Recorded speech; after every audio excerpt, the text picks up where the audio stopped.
Porter, what you doing down there in the comment section? You supposed to be up here on the panel. Porter? Porter, what you doing down there in the Porter, I sent the email. I sent the link to your email, Porter. Porter, did you not check your email? Lord, let me get this link for Porter. Porter, did you not check your email, baby? No, we did not cancel the round table. Am I late? I'm a minute off. Am I a minute off? Oh, I'm 3 minutes off.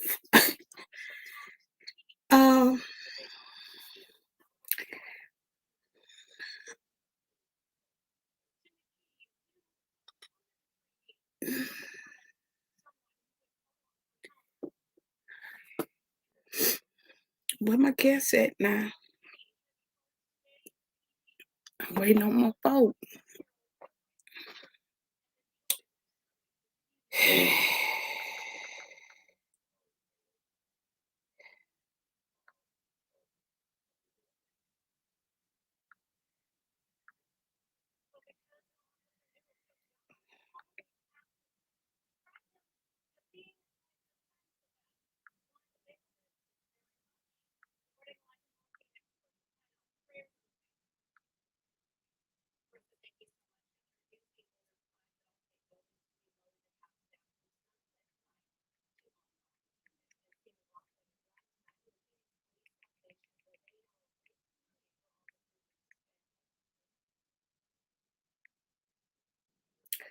Andrea? Hey, Andrea. Okay. Hey, baby. Hey. How you doing? Take your meat. Okay. I already have it. Okay. Here, take your stuff.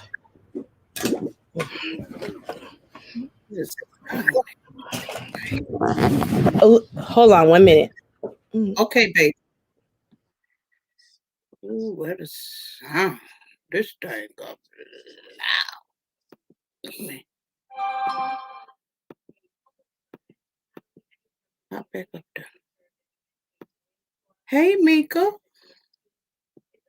There's a headphone. How you doing, niece?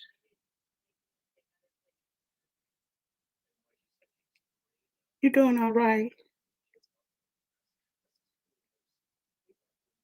Hey, Destiny.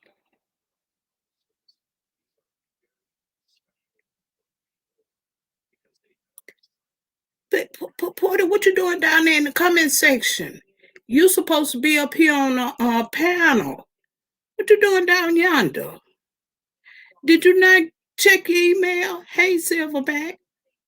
Let me drop the link. Porter, you ain't check your email? Let me see. Let me drop this. Okay. Here you go, Porter.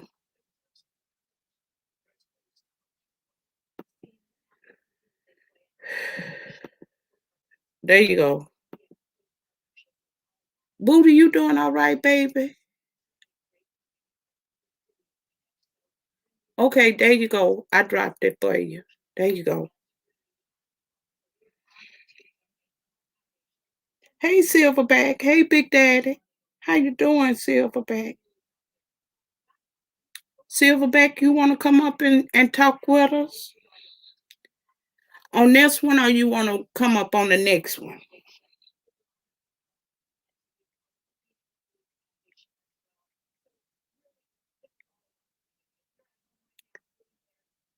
Okay.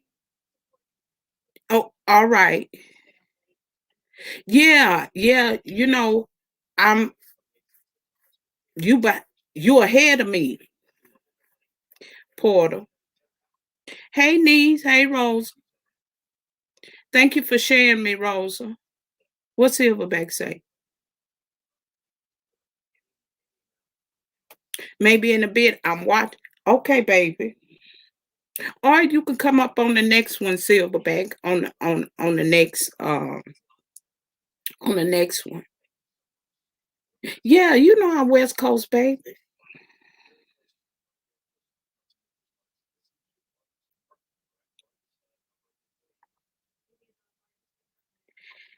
And I emailed you. I emailed you, Porter. I emailed you yesterday. And this morning I emailed you the link. You didn't check your email this morning? We waiting on 12 running late. Hey, big movie fan. Hey, baby. How you doing, big movie fan? Thank you for coming. Thank you all for coming. Maybe in a bit you're gonna watch for a little while. Well, Silverback, you're more than welcome to come up here, child. Hey, Miss Wanda. How you doing, Miss Wanda? Did everybody have a happy Memorial Day? Y'all eat a lot of Q. Y'all eat a lot of Q.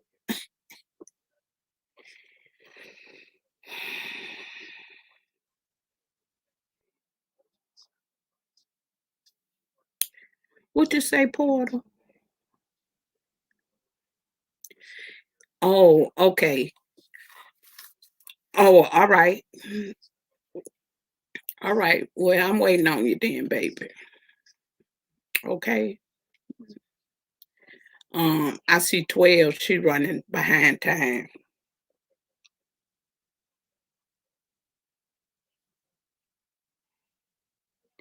I'm doing you. Oh, you did get the email? Okay. Yeah, because it didn't come back to me saying that you didn't get it, Porter.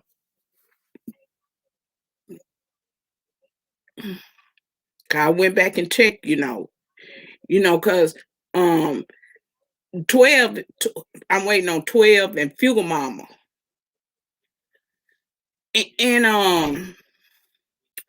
And Drill supposed to have got Derrick, so we waiting on Derrick too. But oh,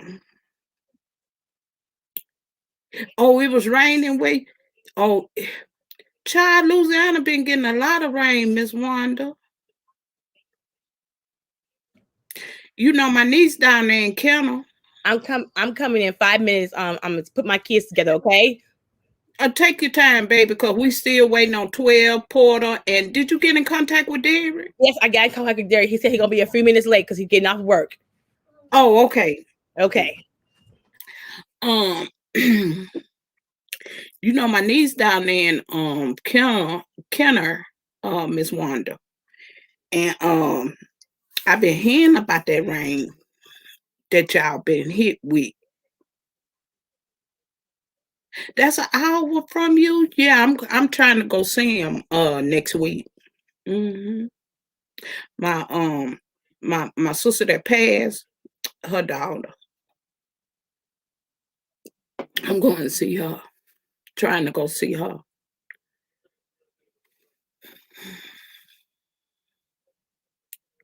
Girl, Miss Wanda, I'm trying to get me some boudin, girl, and get me some fried boudin balls, and eat me some crawfish chop.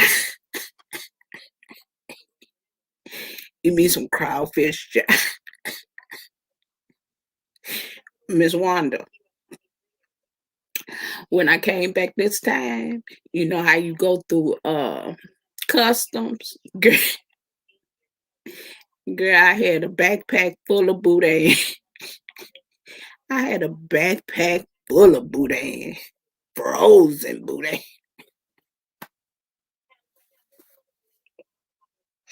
Yes, I did, Miss Wanda.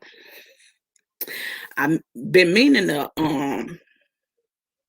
show Rose and 12 because they asked me what boudin was, right?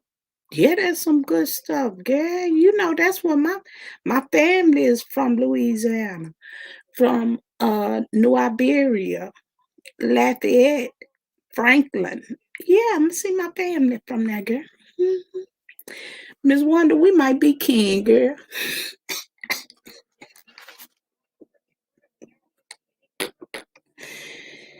Yeah. Buddha. Thank you, baby. Buddha, you doing all right, baby? How you feeling? You sure right, Miss Wanda. You better explain it to him, child. You better let him know. Yeah, I had took a picture of it in it's in my phone, but I've been meaning to put it over there on Instagram to show 12 and Rosa what Boudin look like. But you doing okay, Buddha? Well, I've been thinking about you, baby. It's good to see you, Buddha. Yeah, you take one day at a time here.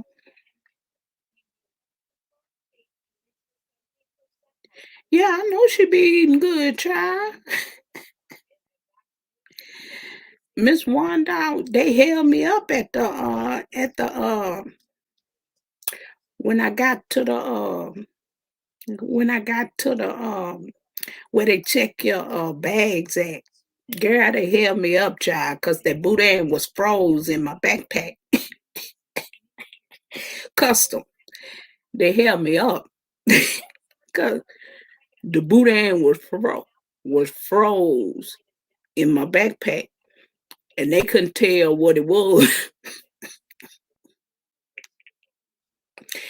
Miss Wanda, they couldn't tell what it was, so I had to go back through and tell them, hey, that's sausage. It's a sausage.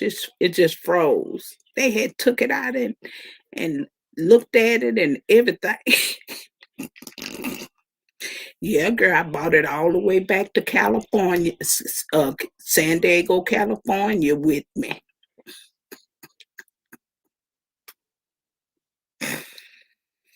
Oh, Lord. And Miss Wanda, when I go home this time, I'm going to get me some more and freeze it and put it right on that plane and pack it right on back up here. You know, I ain't found that kind of food up here. So I'm going to do the same thing. You doing all right, Andrea? You had stomach pain a few weeks ago. We still waiting on 12. We waiting on Porter. We waiting on Porter. Okay. Okay, hold on 1 minute. Okay, 1 minute. Okay. Let me see what you say. You had stomach pains a few weeks ago. Just got to deal with pain. No doctors can find it.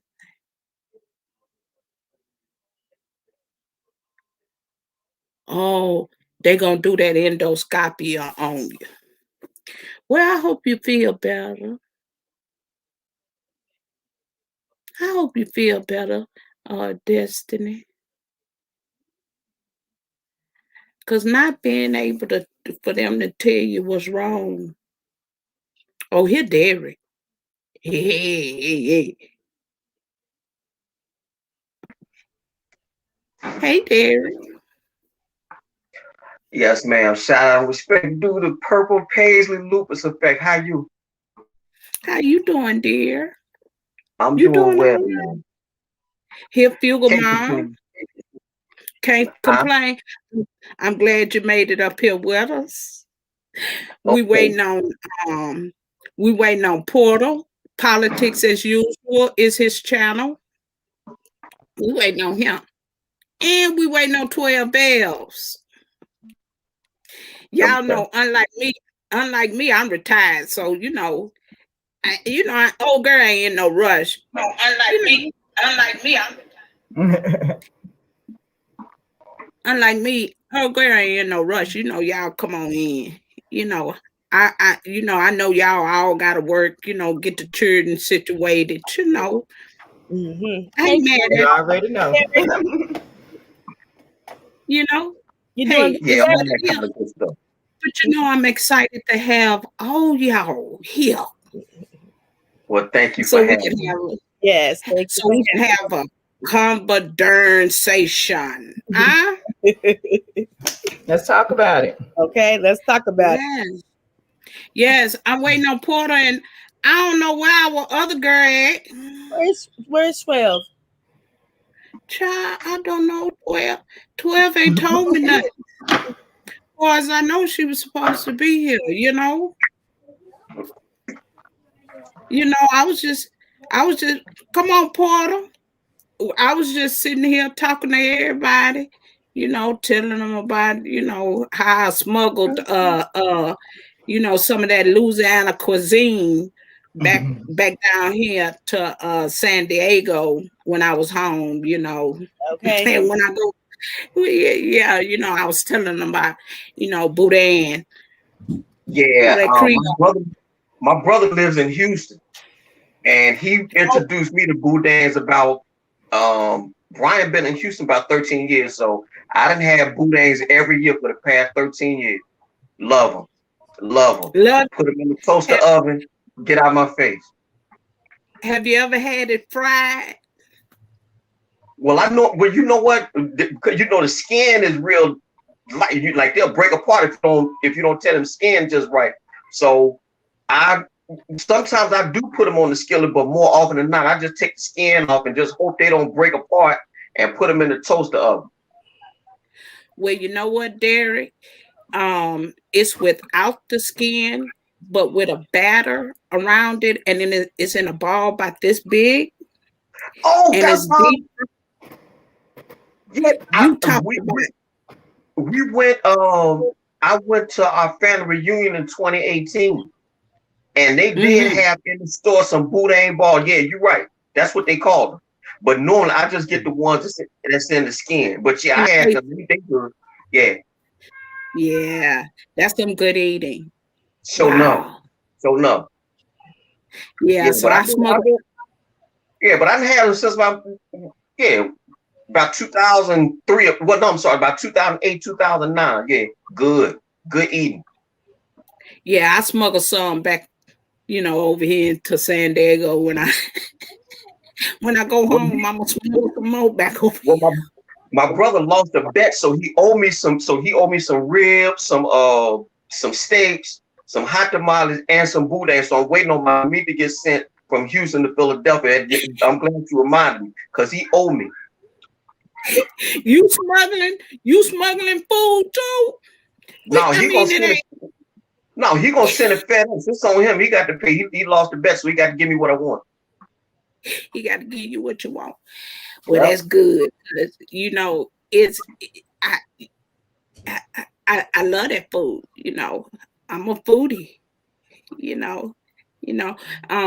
My husband was from Memphis, and when I get an opportunity to go home and visit. I only have one brother-in-law, so when I get an opportunity to go home to see them, oh man, Memphis barbecue is something else. And they eat it with slaw, so. And then they take the pig skin and they put it on the barbecue pit and baste it with barbecue sauce. I mean, it's just a total different thing. And I just enjoy myself when I go there too. When you talk about food. My sister lived in Memphis. We had a family reunion in Memphis, and we was all up and down Beale Street getting lit up in the barbecue. Yeah. I love me some Memphis. Yeah, so beautiful place. It is. Well, I guess we're gonna go ahead and get started because I guess Porter will be up here once he get himself situated. I dropped the link in the chat so he can click on the link once he get himself situated.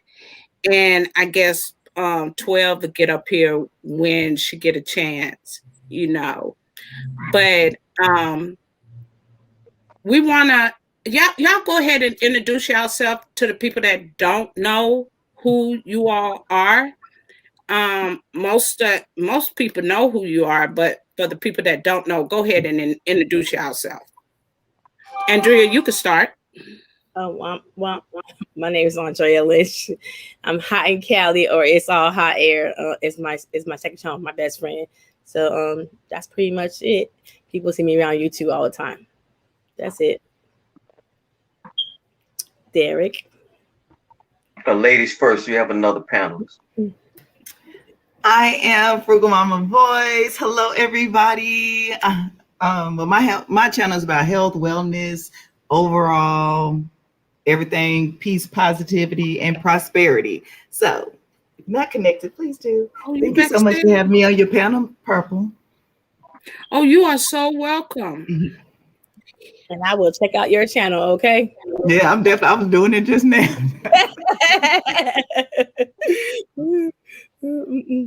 Yeah, well, my name is Derrick C. Williams. I'm originally from Greenville, Mississippi. I got on YouTube back in 2018, and essentially, you named the topic.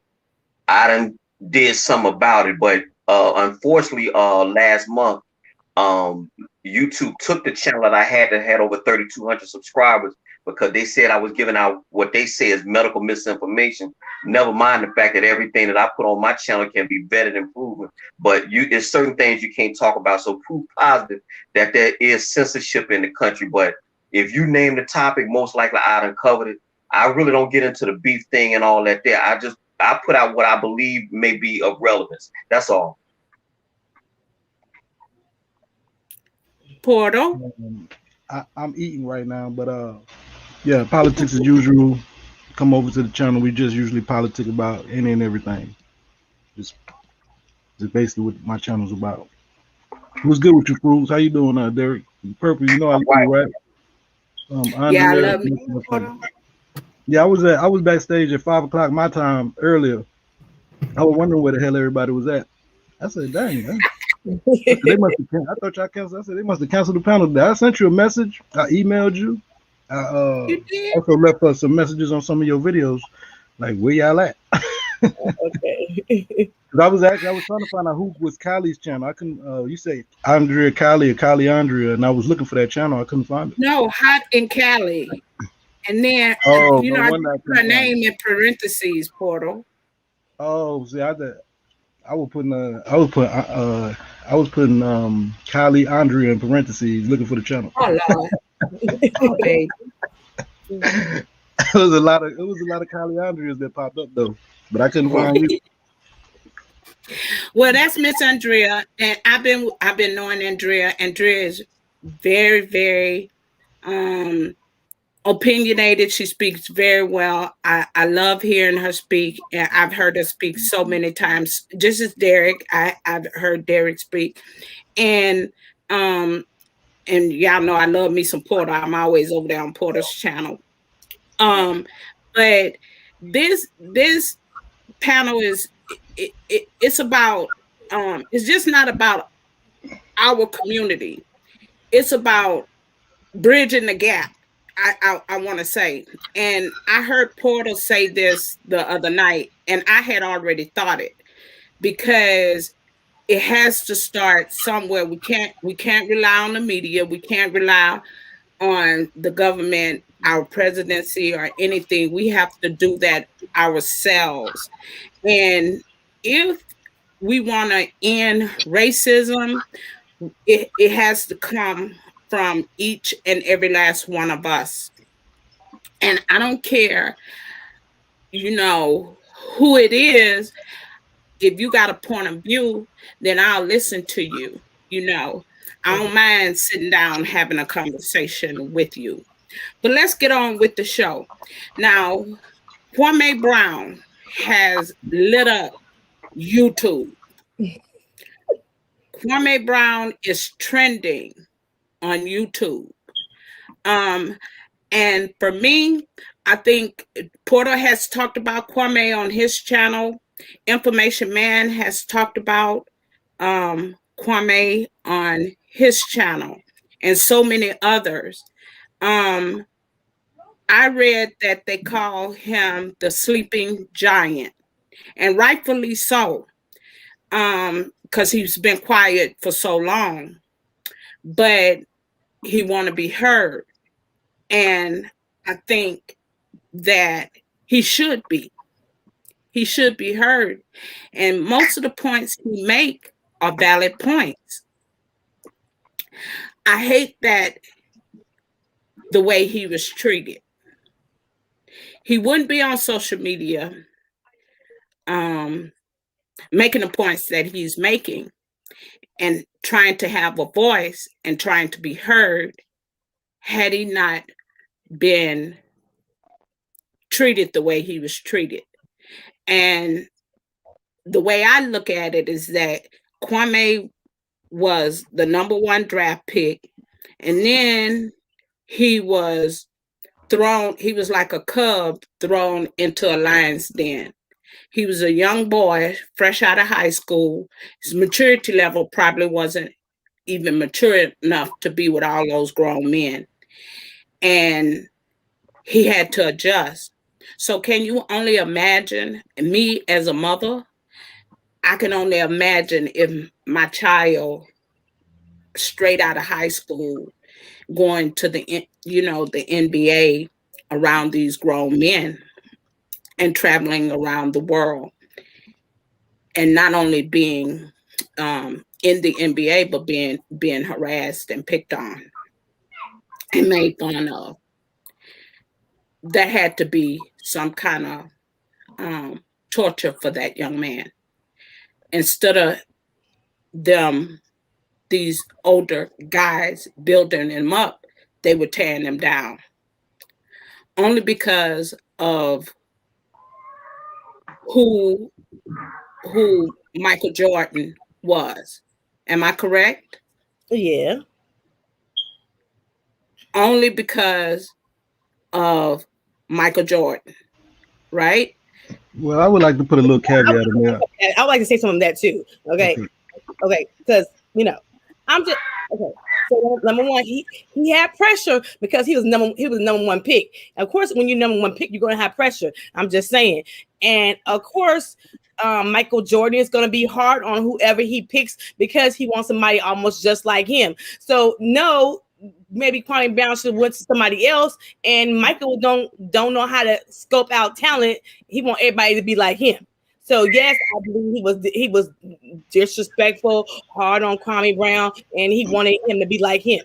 And maybe that was tough on him. But at the same time, you went to the NBA straight out of high school. You went to the NBA to make some money to take care of your family. What did you expect?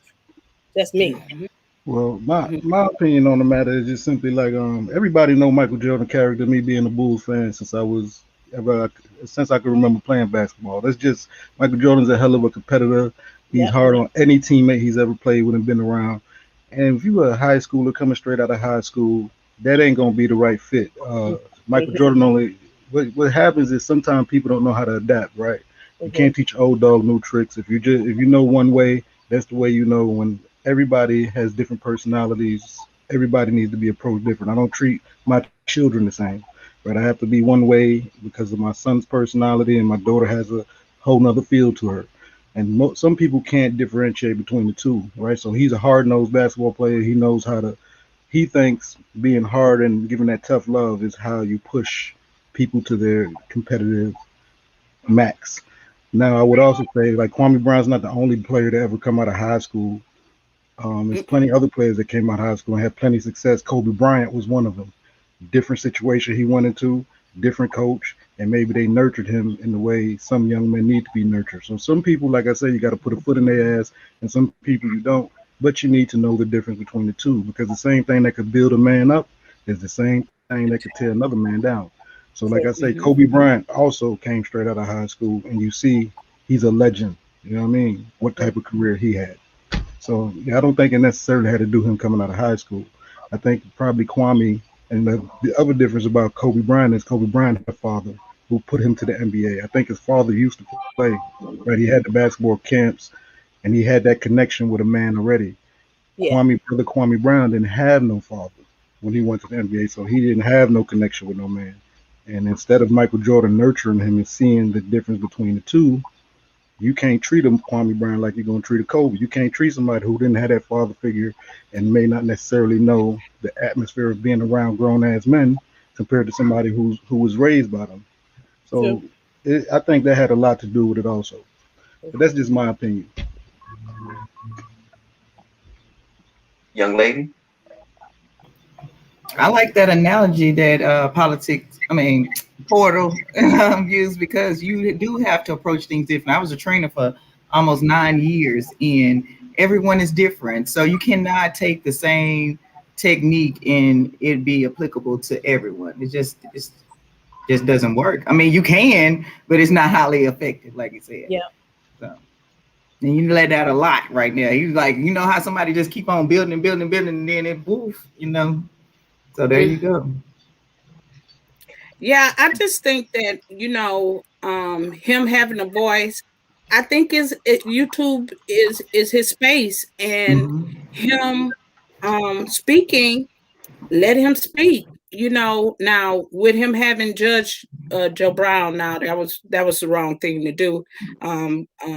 Judge Joe Brown is a pompous, he arrogant, and Judge Joe Brown kind of homophobic. I don't know what that was all about when he had Judge Joe Brown on there last week. Porter, me and you talked about that. I don't know. That caught me. That just threw me for a loop. I don't know what the hell he was thinking. Yeah, that was weird. The whole interview was weird because Judge Joe Brown did most of the talking in the live, you know. So I ain't too much get that interview, but you know, I think Kwame is you know, he made some valid points, and you know, he stopped using the N-word. Boys Watkins came and, you know, asked him, do you have to address us all as, you know, say the N-word all the time? So, you know, he stopped using the N-word. He asked that everybody share his videos, you know, if you can. One thing happened that has shook the internet is that when him and Charlamagne got into it, it opened a can of worms for Charlamagne, because he is 12, because Charlamagne doxed that man's whole family.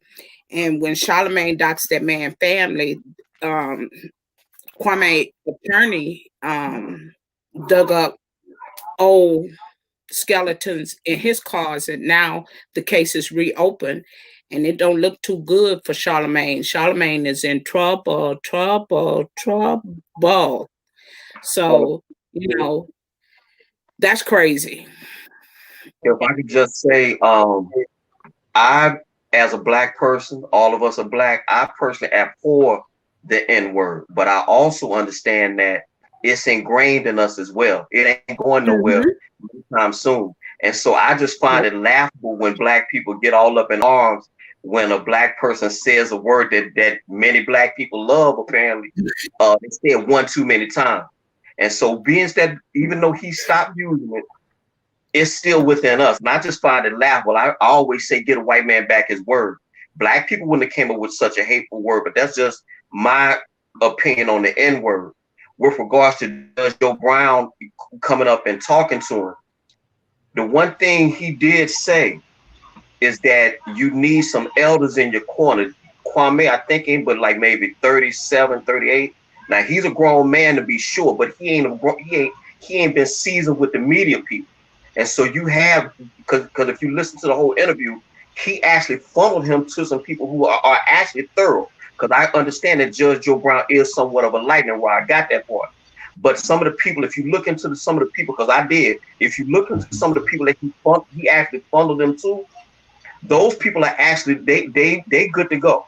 And so what it is, he was just trying to set him up. And from what I saw, he was trying to set him up to have some seeds, not his mama's seasoning, but seasoning with regards to dealing with the people, starting with Stephen A. Smith, who has been bashing him for 20 years. The two dudes, Stephen Jackson and Matt Barnes, and of course Charlamagne. I personally I just don't, for what Charlamagne was alleged to have done, I believe the young lady. I just did a video about it the other day. I believe he actually drugged that girl. So I just don't like Charlamagne. But the fact that all these people have been saying something about him, he's really got righteous indignation and right on his side. And this is why he's killing everybody right now, in my opinion. True. Welcome, 12. 12. All right, while 12 getting ready, I'm just jump off with Derrick. That nigga, the whole using the N-word, the nigga thing, man. You know what I say, nigga derives from, that ain't no white people word, and we need to give it back to them. They stole that shit from us from the beginning. Nigga comes from Niger, which comes from Nigeria, which they turned into something that was a negative condensation on us. So us giving our word, us giving them their word back when they stole it in the first place, would be ludicrous. Secondly, you know, we use it as a term of endearment now. So like, you know, so we know if we talk amongst each other, and sometimes we don't use it as a term of endearment, right? You hear two black people get ready to get in a fight, and one may be aggressive, and they say, "So, nigga, what you want to do?" Then you know that's a different, got a different condemnation behind it. So, like I say, even Kwame now, I just seen his last live stream 2 live streams ago, just recently, a few days ago. He still uses the word, right? And subconsciously we use it. So he's probably, I would say, trying to refrain from using it so much. But you know, if you're gonna, what the thing that kills me, because I think Dick Gregory said this, you know, brother Dick Gregory, before he died, he used the word to his death, is that, you know, people will latch on when people don't really have an argument against what you got to say, or people can't really have anything against your message. They find the most pettiest things, anything they can latch on to put the spotlight on there to show maybe you're doing something wrong or you ain't. So I don't get into what I listen to the message, usually what people say, rather than the word, because I use the word a lot too. Now I've had people also come to me on YouTube and like, oh, white, but you know, I say Nika, I put Nikka, I just put it in my own little twang on it. But you know, still people say, why you use the word? And I say, listen, man, you could be little, small-minded and petty, and you can focus on that one thing out of every goddamn thing I said, or we can get ahead and move this dialogue. Because as a grown-ass man, the one thing you can't do is come and tell me how I'm going to talk or how I'm going to be, right? And I'm not going to be, if I'm having a conversation like I am now, having to think about what the hell I'm saying and watching my mouth, because then I can't give you my authentic self, and I'm not going to be able to deliver what I need to if you got me in my own head thinking, well, I can't say this and I can't say that. Real quick on Judge Joe Brown, why me and you agreed on Judge Joe Brown pages, because Judge Joe Brown has judge before his name. So when Judge Joe Brown say that he had brothers back in the movement, and this brother his died and that brother his died, my thing is, how the hell are you gonna become a black man? Are you part of the same oppressive, racist ass criminal justice system, white supremacist system that oppresses me and my people? You've worked for that to retirement, to better yourself as selfishness, right? Because that's the only thing you're doing. So you propped up this criminal justice system this whole goddamn time as a judge, no telling how many countless niggas you can lock up, to have the audacity to come out and act like you're supposed to be ahead of the movement of the people, right? So that's what I couldn't get. I couldn't get how did Brother Kwame, who's saying he's going to be for the people, have a judge on. When you're a judge, just like you're anything else, that means you are my enemy. You are literally have worked your whole career to prop up a system that encages and destroys our people. So that's my take on that whole. That's why I don't understand that whole Judge Brown thing. Well, like I said, in Judge Joe Brown's defense, if you listen at what he was telling him, as a 54-year-old man, what I got from it, he was definitely trying to give him some counsel. Now, again, he without question, he's a lightning rod. But I looked at what he did on the back end of all the other stuff he said. And it is true. He dominated all of that interview. That's true. But I would just say that Kwame Brown most likely deferred to him because he's an elder. But the people that he followed him to, we'll see how all this play out, you know. So like if we're gonna follow what Porter said about the message, what I took from what Joe Brown was trying to tell him is like, look, they are going to come for you, and they most likely gonna try to destroy you. Boyce Watkins was saying as much in his video, and everybody jumped on Boyce Watkins, and I didn't understand that, because what he said is an actual fact. If you are a black man and you speak up with authority and conviction in American media, they are going to come for you. That's just a matter of fact. And so that's what I took from all of that. So, you know, we'll see how Kwame Brown does with all of this, you know. But right now, he hot as fish grease. Can't touch Let me ask you this real quick, then, Derrick. Yeah. Derrick, what do you think about the fact that Judge Joe Brown propped up the white supremacy system for his whole career for 20 plus years until he retired, and then have the audacity to think that now what? So that means that my whole point is that he knew the whole time he was doing this, working in the criminal justice system. We know what that's we can about. make the same. We can make the same. We can make the same assertion with Faith Jenkins, Greg Mathis, I do. I mean, and all of them. And I would assume that they would say, well, no, that's not true. They have to do their job. That's the field of endeavor that they went in.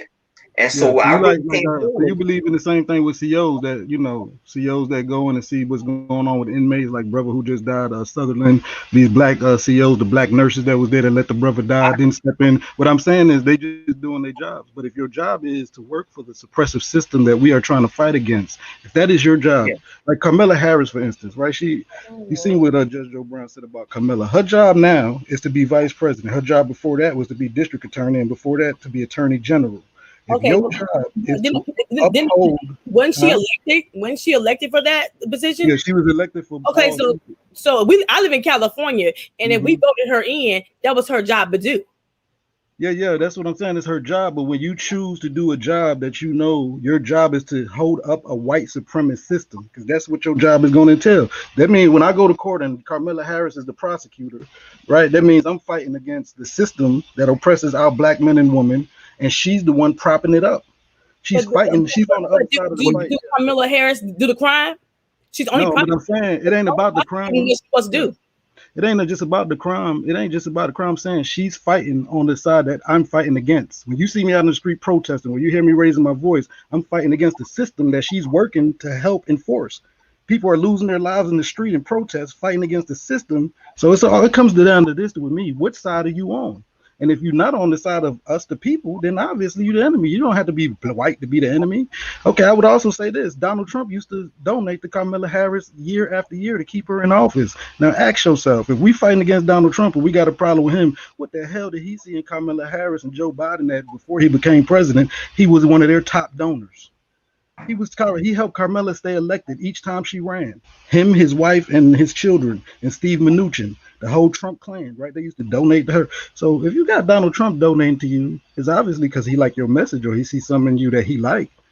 And we know that we the people are on the opposite side of that. Then it comes down to who's your enemy and who's on your side.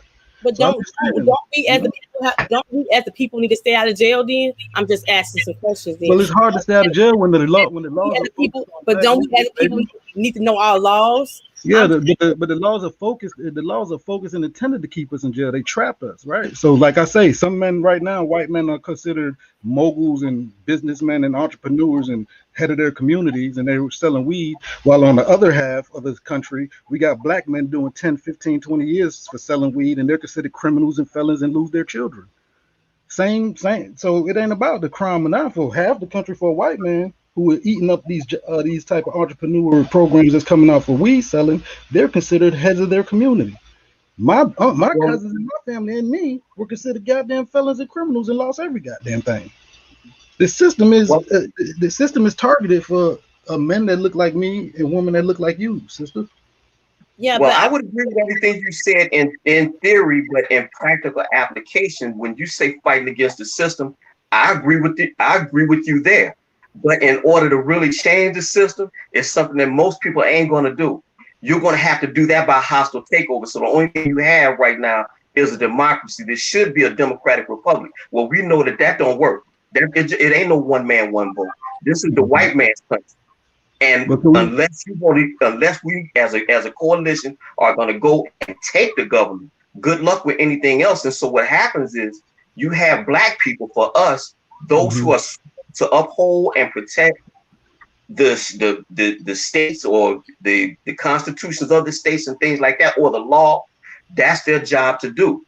I would also add, with regards to what Ms. Lynch just said, it would be helpful if we stay our ass up out of jail, because all we do is contribute to that same beast that you're talking about here, Portal. I just think for myself, unless Black people are going to go and take it by force. Good luck with anything else with that. This is the best we got. This is the problem I have with this whole us staying out of jail. That's cool for things that we can agree on that are crimes like murder, rape, and these type of things. It's hard for a black man. And I know because I've been to jail. My granddaddy been to jail. My daddy been to jail. We all been considered felons. My daddy lost custody of me. I lost custody of my kids, and my granddaddy lost custody of his. You understand? I come from a long line. It's hard to stay out of jail when these laws that are targeted. I'm not talking about for crimes we know, bank robbery, things we know. They came out and said something called the Southern Strategy. We have the crime bill that's in 94. We have the 91 crime bill. We have the 87 crime bill. We have the 1981 crime bill, right? We have all these things where these white people said we made these laws to target your ass. And these laws are made for my people, your people, to land in jail. Well, that's what I mean. You asked it. That's exactly what I mean. Yeah, I would like to think everyone knows that we're being targeted. That means as unfair as that is, I've never been to jail, so I wouldn't know. But what I do know is that everything that you just cited with the 94 crime bill and things like that, you run it right down the line. All these things are geared to get your ass up out of here. So we know that, we understand that. Now that we understand that, step 2 is doing your best to avert it. But I also know that we have a whole bunch of broken homes. We got dysfunction, things like that, and that will lead you to the streets. You know that when the white man is waiting on you. But you act like that. You act like that came first. The reason we got the broken homes is because of the targeted laws that were targeted against our people. Right. You understand? Yes, but I'm saying, but even still, that's what we have. So how do you avoid? So tell me, D, how do you think we should avoid it? When something is targeted at you, the game's rigged. Like, how do you avoid something that's specifically meant for you and your culture? How can we avoid that? So, okay, how do I do that? I keep myself out of jail. I get a career. I tell my son, I have a 22-year-old son. I tell him how to not be a pit boss or going to jail. Get a career. Don't be messing with drug dealers. Don't do all that. Stay up and down all that stuff because you're gonna end up in the system and in the jail. They waiting, and everybody knows it. If they waiting on you, and you know it, my mama and daddy told me if they waiting on you, know it, stay out of that trouble. So Andrea, your stance that you and Derrick will believe that people should go to jail for nonviolent crimes like selling drugs. So that's what you think that's a crime. California have made it legal now, so you can. But do you think people should go to jail? Is this your stance? Do you think people should go to jail for nonviolent crimes, drug offenses? It depends on how many times. It depends on are you re-reformed if you be on probation, or you re-reformed when you go to jail the first time, or are you doing better after you go to jail the first time? Because my thing is this: how many times you going to jail and doing the same damn thing? Well, I would say daddy taught me. That's what my daddy taught me. And I think that I'm sorry. Well, I think that it comes from that we have to implement more programs for young people, and then we have to continue to teach our young people some kind of trade. We have to do things differently. We have to implement.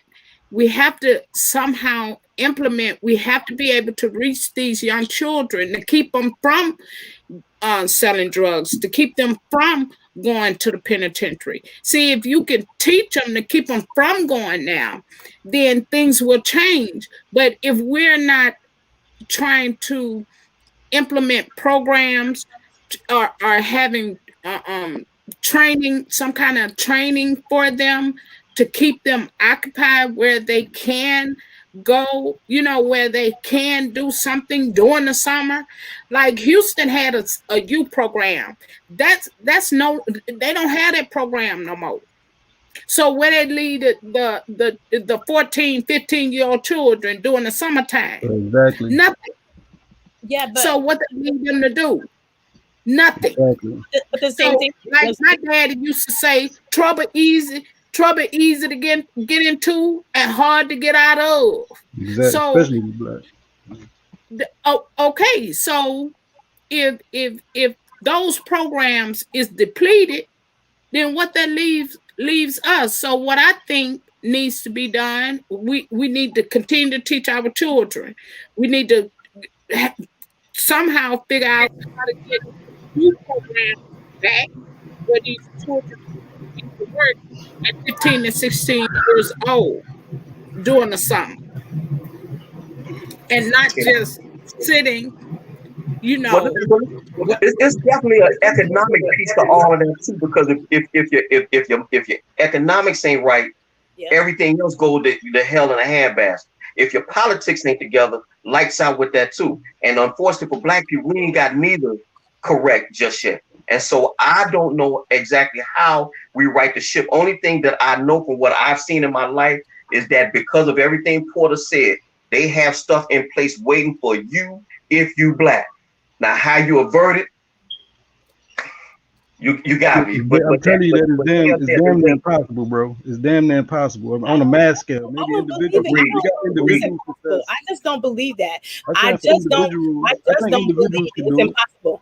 I just don't believe it's impossible. Okay. I believe everything is possible. In the current system, I'm saying, in this current system, sister, it is. If we could change the system, we could get there. But in this current system, it's good. It's not impossible for individual success. That's why we do have individuals who make it. But on a mass scale, I'm talking about a mass scale where our youth is at, where the Black man is at in this current climate that we're in, and under the current situation. The current situation we're in, unless we can get this situation changed, is damn near impossible. Because even if you make it, they find a way to tear you down, especially our Black leaders. Where would we be if they didn't? Even when you do make it, like a Fred Hampton, a Martin Luther King, Malcolm X, where the hell would we be if them brothers was able to sustain their movements? Black Wall Street that they tore down. This is they're doing the Tulsa riots right now, trying to get these people compensated, right? So every time we have done our thing that we're supposed to do, we beat the system that was against us. They tore down each Black man and Black woman who did that throughout history. So even when we do make it and do the right things, they still find a way to tear that shit down to make sure that we crash into these goddamn pitfalls they got. This is all I'm saying. Because if we had our leaders in the community that could stand that they took from us decade after decade, ain't no telling where the hell we could be at. But every time we get somebody and get some traction, look what happened with the Black Lives Matter movement. You understand? But check it out. You can do one or two things. It's like when you play chess, you have strategy. You can either work from the outside, playing, working from the outside, or you can get in on the inside. Now, I don't know if who we have in place right now is really trying to work to improve, because we don't really have a plan. Like, we don't have, these are the things that Black people want. We don't really have that. We don't have a coalition. We don't have a group that is really focused. Black Lives Matter not coming up with, okay, these are things that will help our community. Yeah. But at least you have to have somebody that is representing you in the political system, or you will get closed out. Like, without nothing, it's really gonna get bad. Yeah, it needs to be overhauled, it needs to be worked. This whole delegate system is really crazy, just to try to make sure that votes don't count. You know what I'm saying? But you have to have a good balance of internal. Like, if more people got involved in city politics, in county politics, in local government, in state government, then we wouldn't have where people could just do whatever and have their own self-interest in mind. You know what I'm saying? They say keep your eyes on your enemy, keep your eyes on your friends, but your enemies closer. That's what you got to do. You got to get in there. And we done did this though. It's not like we haven't done this. We did this with the civil rights movement, man. We did this. People were focused back then. Our forefathers, the people that came before us, they were in political. They were on politics. They were trying to change the system from the inside out and outside in. We done tried every goddamn thing under the current system that they have us under. It ain't like we haven't. It ain't like y'all act like Black people. And like you said, they're changing voter rights to even further suppress us. Yeah, we had leaders like King and Malcolm X. I just think that, I always say history have a way of repeating itself. And, it's repeating itself. I always say that history repeats itself.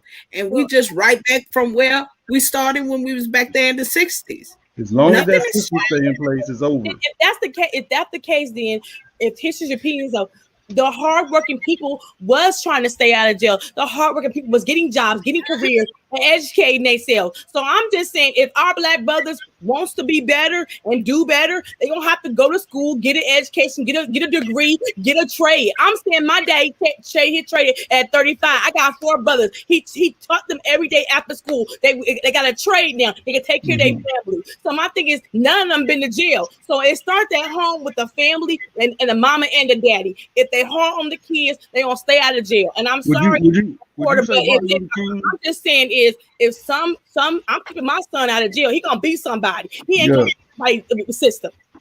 Would you say Martin Luther King was a good black man? Would I say he was good? He had failures. He had I'm just saying overall. Could you give Martin Luther King that? Could you say Malcolm X was a good black man? I said yes. I said yes. They all was. Guess what they both have in common? They both found a way to put him in jail. Even so, I'm not saying that you're not wrong. I'm not saying that you can't raise your kids to be. I give this story a lot. My daughter about to turn 15, right, and she needs to learn how to drive. And I got this on my mind as a black man, that I really don't want to teach my daughter how to drive, because I don't know what the hell's gonna happen now when she get on that road, and she may get in, not a matter if, but when she get in the situation to get pulled over by one of these crazy ass cops, and how that's gonna turn out. Now I taught my daughter to be a strong black woman. Don't let nobody tell you no lie. Don't let nobody intimidate you. Stand up for yourself. Don't let nobody push you over. But the only way I could teach my daughter to survive, I would feel, is I would have to teach her how to be a coward, unless it's a white man. You can't speak your mind. You can't speak your piece. What if he wrong, Dad? It don't matter if he wrong or right. You better not say a word to that white man. This is the situation they put black men in. You understand? So now, at the same time, if I look at my daughter, she's going to say, everything you taught me, Daddy, and everything you taught me to be, what the hell are you talking about? That I'm supposed to bow down or let somebody run over me. She'll look at me like I'm a pussy, right? So she'll look at me as if I'm a coward myself. So this is the type of situation that we deal with, as I deal with as a black man, and these type of thoughts I think about. So it's not a problem if I'm gonna teach my daughter right or wrong, but even me teaching my daughter the right way, or what I feel is right, being black, and her blackness could be wrong when she run across them white folk. Everything's wrong. It ain't wrong about you going to jail because of what you did. You wrong because the way you were born. And that's the problem we have with these white folk. It's wrong that you were even born black. So why do I have to have and limit my children to keep them out the game? That's how we gonna stay behind. We got to teach our children how to stop and not hit these pitfalls under this white supremacist system we know is set up, that we know is known to fail. So we're gonna give them 100, put them 100 yards behind, because you can't do this, you can't do that. That white boy could do this and do that, and I know that's gonna give him an advantage, but you can't do this, you can't do that. Don't do this and do. Nah, fuck that. We need to change the system. If we ain't gonna play fair, then we got to change the system. Right. Well, so again, like Paisley was saying, if my son make a mistake, they got prison. If the system have not been changed, we're gonna have to work in this system. You can't. I have a 22-year-old daughter, and I have a 23-year-old daughter and a 22-year-old son. Okay. And I'm just saying, I'm not gonna be telling them and tell them to be afraid because they black. I just can't do that, because then they can't open their eyes and dream and thinking they can't have the world if I tell them they're black and it's gonna be facilitated. No, I'm not gonna do that. They get pulled over by white under this current system. They get pulled over by white police officers. They better be scared. You gotta have to teach them that. Yes, I teach my son that. But my point is to him is make it home. Come home to me. Exactly. I can pay for a ticket. I can pay for a fine. Cause come home. Yeah. So what they teaching us to teach our children is be cowards to these white people. You gotta bow down. You can't be powerful. You can't be strong. You can amongst your own people. You can talk shit to me and call me a nigga, and you can tell me fuck off and fuck you, nigga, and I'm gonna call the police. This is what black women do to black men, and black men do to black women. We could be so powerful against each other, but when it comes to them goddamn white men, you gotta bow down. Well, ain't they killing us? This is the problem. Last time I checked, the only way you can make it is if you bow down. Are they killing us? Are they killing us? Is who killing us? The white folks, the white police officers killing black people. So that's why I tell my kids, just make it home. I'll pay for a ticket. I'll pay for a fine. Just make it home. So be a coward. So you got to teach them to be a coward to make it home. You got to teach them. Yes, it's up. No, it's up. I don't want to bury him before I have to die. Period. You know, but you got some of us. Let me just say this, Paisley, because you got some of us as men. This is where men step in, right? I'd rather die like a man than live like a coward. Right, this is our motto. This is my motto. This is what my daddy installed in me. So it just depends on what side of the coin you come from, sister. I'd rather die like a man than live like a yes sir, no what's up. Because jumping through these goddamn hoops to get crumbs, because that's what the hell they keep giving us is crumbs. Right? I'm trying to change the system, but because of my 6-year-old child I got a son, I got a daughter, and I'd be damned if you're gonna put me in a situation that the only way I can teach them to survive as a young black man or black woman is, hey, when you see the white folk, coward up. So we gonna have to do something because that ain't in my blood. Well, Porter, I'm gonna tell you like this, and you're not wrong, but I think as parents we all have that fear, when we teach our children how to drive or whatever the case may be. But at some point, you still gonna have to let them go. You still gonna have to teach your daughter how to drive and let her go, right? So the only thing you can do is teach her the safe and the proper way, and that's it.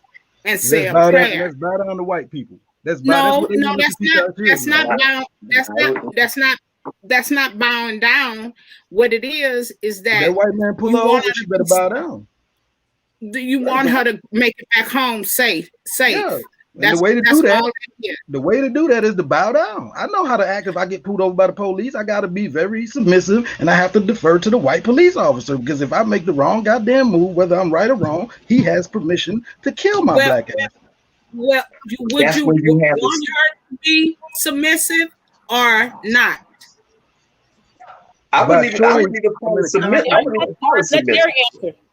I wouldn't even call it submissive. I think the fact of the matter is and I agree with you, Portal, it is the system. But being that the system is what it is, and unless black people or a coalition of all other races break the system as it is, this is what you have. I wouldn't call it submissive or being cowardly or anything. But the fact is that you do have to respect that damn badge, and I feel it. Yeah. So I just want to say this then. So the last thing I want to say is I'm only gonna say the last thing is then what I need to what we gotta be teaching our kids is nigga know your goddamn place. You understand? Nigga know your place. And then I guess that's the way it is then, and I guess that's the right way. Niggas know your place. Because that's what I'm trying to break out of. Right? That's what I risk my life. I agree with that in principle. I agree with you in principle with everything you said. It's a systemic problem. The question is, how do black people break it without losing? Because if you remember what Malcolm X said, revolutions is bloody. Black people ain't got what it takes. So I do agree with you there. But this is we don't break it. I can't really give you all the answer how we do break it. One way I know how we don't break it is accepting that shit. We ain't never gonna break it if we accept it. Well, that's how we gonna go about breaking it. Well, that's something in the mind, because you're right. If you accept the system and this is okay, I'm gonna be a good black person. That's when you accept it. That's different. I draw the line there. Yeah. I mean, yeah. So let's take the police out of it, Portal. Let's take the police. Wait a minute, 12. Let's take the police out of it. Wait. I always talk, my children that, just be careful. Watch everything around you. It's not so much that you can have an accident, but it's you got to watch for the other people. You understand? So, it ain't so much the police. It's somebody could hit her. You want to teach her the proper way. There's no way you could get away from not teaching her how to drive. Well, you can't get around that. Yeah, I know I got to do. She earns that as a woman to earn her independence. Yeah, that's part of it. But it's just crazy that the same way I got to think about her having an accident and not making it home, I also got to take into account that if she run across one of these fool-ass white men, she might not make it home. The same people that's supposed to protect her. Yeah, the same people that's supposed to protect her. Exactly. We gonna pray together, brother. I'm gonna pray for you, and you pray for her all at the same time. And I also have a problem with it's almost seems like these white people set the rules to tell us what is proper blackness. What is the right way to be a black man? What is the right way to act? Ooh, he's too masculine, toxic masculinity. What's the right way to talk? Ooh, he should say this, you shouldn't say that. Why you dress like that? Ooh, so it's almost like the only way we could be properly black men and make it in this world is if the white man tell us what we are supposed to be and what we are supposed to do. And I reject that.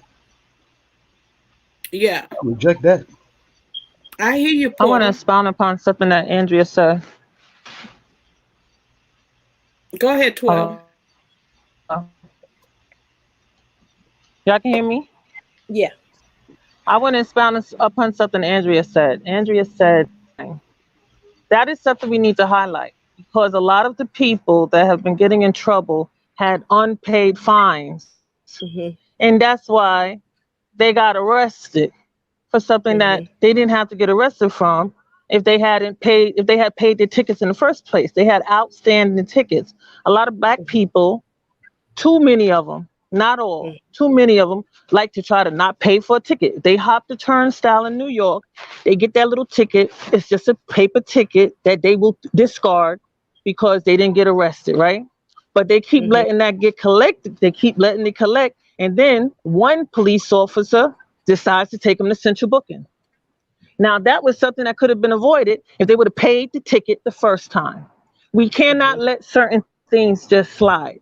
There's rules that we have to follow. So, okay, yes, sometimes somebody breaks the rule. Okay, they broke the rule. Okay, my team was doing whatever. They broke the rule. Okay, you got to pay the fine. Okay, this one said, well, I didn't have the money to pay the fine. Though. Okay, try to find somebody. No, we don't. I definitely think somebody got to find. Yeah, we got to find the person to pay the fine. Though a lot of these times, people not paying the fine and go through this process without being killed. I'm sorry. I mean, I do agree with you. We got to handle our business. Right. You should not be killed. That's right. Taxes and all them fees. But you got to pay the fines, though. It's almost crawl. It's like you gotta crawl before you walk. And I think some black men don't just want to walk before they crawl. They don't want to take responsibility for some of the stuff that they're doing on their own behalf and their own will. We always gotta take responsibility. Yes, we gotta take responsibility for our accountability. Number one, definitely. As a black man, I take offense to that. The problem is that they don't want to see us walking because they want us to continue crawling. Every time I try to stand up, this motherfucker put his foot back down on my neck. I'm trying to walk. I've been crawling forever. They want us to crawl. That's the position they want you in. They want you groveling on the goddamn ground, crawling. And it takes a hell of a lot to stand up. And you need support. You need, that's one thing we lack in the black community, especially for black men. Because I tell you, it's almost the way I was raised. Let me just finish this. It's almost the way I was raised. I was raised to believe that everything about me was wrong. Everything I do is wrong. Why the hell? When I went to school, I used to get in trouble all the time just for being my goddamn self. Especially if I was in the class where, and I've been to classes with, white teachers or majority white students, and there's a few blacks in that type of class. I'm always getting in trouble in that class. When I had teachers that looked like me, that taught like me, and there's majority black, I barely ever get in trouble. I excelled. I was AB honor roll. Because in their eyes, if you try to stand, at some point you got to let a man stand, but they want us to crawl forever. And that's where I feel the problem is at. And we need more people to help. I keep saying black women are powerful, but I always say you can't have no black woman. It doesn't matter if y'all want to lead this movement or what's going to happen. Can't no black woman fight against no group of white men, because that's what the hell's happening. It seems like our women are the ones seeming to be taking over while the black man is being put to the sideline for some reason. But you got to look at the situation. You're in a war against white men, and men should fight against men. And the one thing they have on their side is solidified between their family structure and the women that back their men, and they men keep putting their foot on our goddamn necks. They leave the black woman alone, if you see, most of the time, even during the protests. What about that? You're going to say breaking the law. Look at all the people they maced, pepper spray, shot their eyes out, brutalized and beat and put in jail for the protests. Peaceful protests. Wasn't nobody breaking no laws. The only law you were breaking when you was out there protesting against them was you was trying to stand as a black man, because that's who they was attacking at them damn protests. I know, because I seen them with my own eyes. Right, you trying to stand as a black man, and that's one thing you ain't gonna do, nigga. I'm sorry, I just don't see it that way. I see successful black men. I see successful black men in my community. I see successful black men trying to teach the young kids do better. So I don't know. I don't come from that life, and I come from a 2-parent home, and I got 7 sisters and brothers. Let me ask you this: why all the successful black men? Why a lot of people complain, and you should, and I know I do too, that a lot of our successful black men don't come back to the community? Why do you think that is? Like, the Michael Jordans, the Jay-Z's, they don't come back more to the community pull the community up? Why, if several black men seem to lead the community. I mean, why would I tell my son? I wouldn't tell my son to be Jay-Z or Michael Jordan hero. I'm his hero, damn it. I'm saying not be their hero. I said, why they not coming back to help the black community then? Why do you think black men don't come back to our communities and help it? Why is our community still struggling and structuring? We have successful billionaire black men, millionaire black men. Why aren't these men seeming to come back to the communities that they come from? And why are the communities that they come from still struggling? Why don't they come back? Maybe they don't come back because they don't feel like there's a reason to come back. No, they don't come back because they know if they do, that white man gonna come and destroy their ass. Because everybody who tried, that's what the hell they did. Everybody who tried to do something for our community, down to the Tulsa, down to the X, down to Brother King, down to the Black Panthers movement. Everybody who tried to come back and do something for the community, they destroy their ass. So they teach black men, okay, you can have this success, but if you ever try to go back and enlighten these brothers and sisters, if you ever try to help them out, we gonna get you, boy. This is what Brother Kwame be talking about too. See, Brother Kwame haven't put, I don't think, all of it together. Now, this is one of my theories, is a lot of black men don't come back when you see these successful black men. It's the opposite. That's why our communities are struggling. The schools are still shit, ain't no jobs. Right, it's been like that since I've been born, and a lot of my neighborhoods are still screwed the same way they were back in the 80s when I was growing up. Really, nothing changed. Just a new generation. And look at Bill Cosby. That's proof right there. It's like, not okay, gonna come back. They teach that. The only person who has been prosecuted for the things that they have done in that life is Bill. But did he commit a crime? Did he commit a crime? And so did a whole bunch of other people. But he's the one that's locked up right now. That's why I mean. That's why I have a problem with black people. Okay, I'll put it out there. If they're gonna lock him up, lock up everybody. But if you know that the white man's looking at you, if you know that if you commit a crime, you're gonna go to jail. So why are we doing this then? Because we commit crimes. Why are you doing it? But what about those that are not committing crimes, like Sandra Bland? All she was doing was smoking a cigarette, and that is legal. Yes, I agree with that. I agree with that, but I'm just Derrick, saying, if there's some black men out there selling drugs, running drugs, and you know that you're gonna get time in prison and you're gonna be back from your family, why are you doing that? Maybe just take your time and go to school and get a trade and do something better for yourself. Andrea Lynch, community. Let me ask you this, Andrea Lynch. I'm gonna let you get in 1 second, Derrick, because I want you to leap off of this. Let me ask you this. This is a question I'm asking, then I just want to expound on it. Why do you feel that we should protest, or do you agree with the protest? First of all, you agree with us like going out there protesting for equal justice, freedom? Yes, I do. So, let me ask you this. What do you think that George Floyd protest was about? What do you think the protests are about? What is it? What are they about to you as a black woman? How do you internalize this? I want the system to change.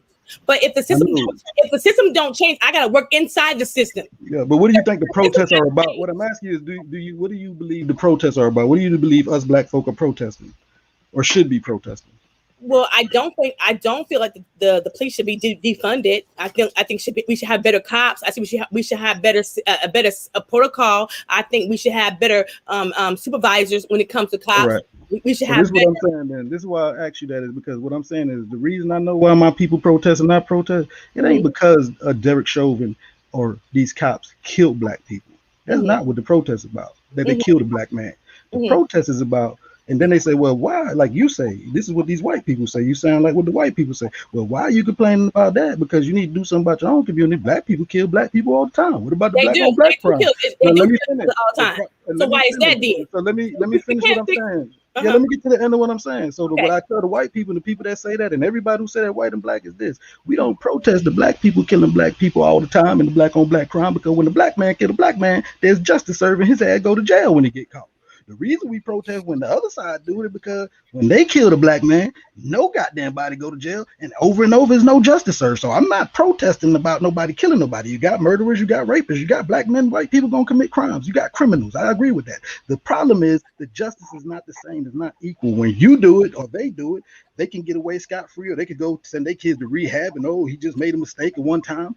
If my point is this: if you gonna damn do that for your side, do that for our side. If our side is gonna go to jail for 15, 25 years to life, or get the electric chair, or get in front of the firing squad, I don't got no problem with you killing the black man. Is if your people gonna go in front of that same goddamn firing squad and get that same electric chair, get that life in prison. That's the problem. Is that we all know we got criminals, and I'm not saying the black man can't commit crimes, but when we do, let it be equal justice. Right? Well, and I don't think they should get their benefit. I don't think that they should get their pension. That should be stripped away from them. Equal. I don't think they should get all that. I think I don't got no problem with people paying for the crimes they commit. I got a problem for not being equal across the board. If my son committed a crime and your son committed a crime, just because he white and mine's black, and mine's gonna get 25 years in jail, and yours gonna get probation and get rehab. Yeah, that's I can agree with that. I can agree with that. Well, that's what I'm talking about. We can move I on, agree with but that. that's not the way it's set up. That's the problem. That's not the way. Mine's go to jail for 25 years. Yours go ahead and go to a rehab. Well, but I also, he's actually right. But I think the police shouldn't get their pension either. They should be stripped of everything as well. Well, that's where you got the FOP. They're not going to do that. They're not going to do that. As long as the police unions, as long as the police unions are as strong as they are, you can forget about that too. They are going to get their money. But I just want to say real quick, back in 1968, I think it was. I'm sure the portal knows this. I'm sure all y'all have heard of the Kerner Commission, and they did this study. And after the study was completed, they said that there are two nations in America, separate and unequal. This ain't changed. I got the book right behind me called Two Nations. Very good read. And this white man told Bev Smith, I'll never forget it as long as I live. I was watching BET's Our Voices. And the professor, his name is Andrew Hacker. He said, we will blow this thing up before the black people ever get any type of traction in this country. So I keep hearing the portal saying that the system is rigged, and it is. The system is unjust. It is. And it's going to stay that way. And so only thing we have is what we have. Now, how you navigate it, it's an individual thing. I have to go out here to the white man every day. I work. I'm sure the portal and all you ladies, y'all have to go out. You're going to have to deal with the white man in some way, shape, or form. Now, how you navigate it, that's a personal choice. But the fact remains, you have two nations, separate and unequal. So, like I've said it twice already. Until you break that, unless you're going to do it via hostile takeover or go to another planet, there will be no separate territory in America for blacks. They tried that already. It's not going to happen. So all you have. I don't even want that. I don't even believe in that. Well, no. Porter, I'm just saying this is the sentiment of maybe not you, but that is the sentiment of some blacks. You're not going to have no separate territory in the continental United States. Forget it. You ain't not going to happen. Unless you're going to go to another planet. We're not going back to Africa. We're not repatriating. That's not going to work. So you have to sadly, this is what we got. Now, how we break it, how you navigate it, y'all guess as good as mine. Y'all need to read a book called by Michelle Alexander, man. I would ask and suggest that everybody read. It's called The New Jim Crow.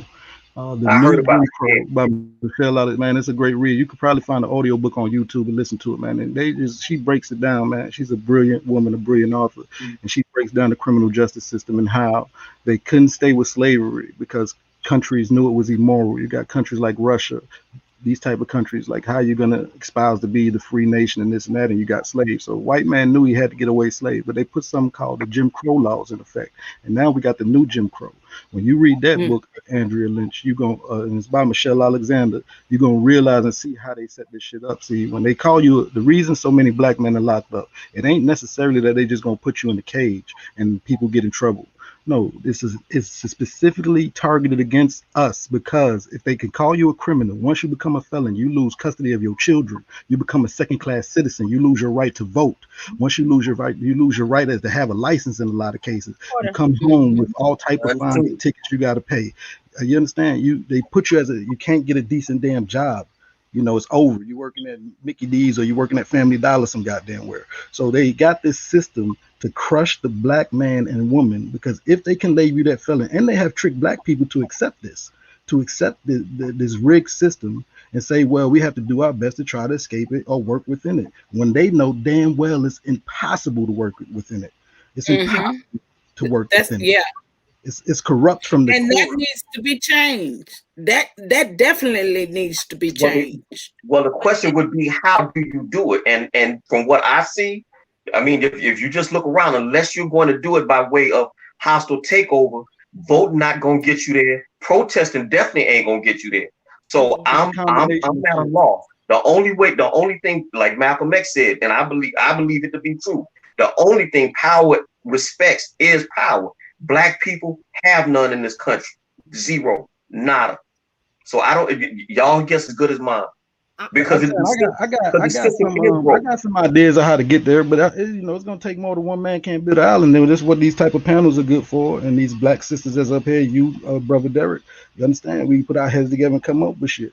It's just a part of getting it on a mass scale. But I got a few concepts that'll help chip away, because you ain't gonna do it all at one time.